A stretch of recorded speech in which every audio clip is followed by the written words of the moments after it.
లో ఈరోజు 144వ రోజు రాజ్యాంగ పఠనం చదవడం జరుగుతుంది.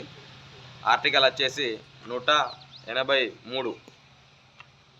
శాసన పరిషత్ యొక్క సభాధిపతి పదవి అందున లేక ఉప సభాధిపతి పదవి అందున సభ్యుడు పరిషత్తులో సభ్యత్వం కోల్పోయినచో తన పదవి ఖాళీ చేయవలను. బి అలాంటి సభ్యుడు సభాధిపతి ఉన్నచో ఉపసభాధిపతి అయినచో సభాధిపతికి తన చేవ్రాతలతో లేక వ్రాయుట ద్వారా ఎప్పుడైనా తన పదవికి రాజీనామా ఇవ్వవచ్చును. మరియు సి ఆ పరిషత్తులో అప్పుడు సభ్యులుగా నున్న వారందరిలో అధిక సంఖ్యాకులచే పాస్ చేయబడిన ఆ పరిషత్తు యొక్క తీర్మానం ద్వారా పదవి నుండి తొలగించవచ్చును.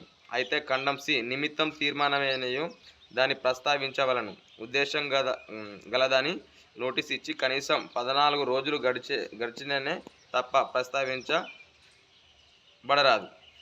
184 సభాధిపతి ఖాళీగా ఉన్నప్పుడు సభాధిపతి చెందిన కర్తవ్యాలను ఉపసభాధిపతి లేక ఉపసభాధిపతి పదవి కూడా ఖాళీ అయినచున్నను అందు నిమిత్తం గవర్నర్ నియమించిన పరిషత్తు సభ్యత్వంచే నిర్వహించవలను.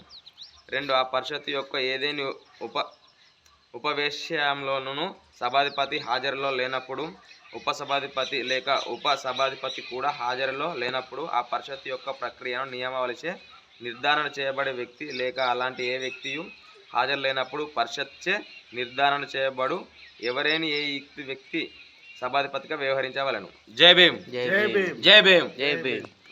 అంబేద్కర్ ఆలోచన విధానం. భారత రాజ్యాంగం. భారత రాజ్యాంగం.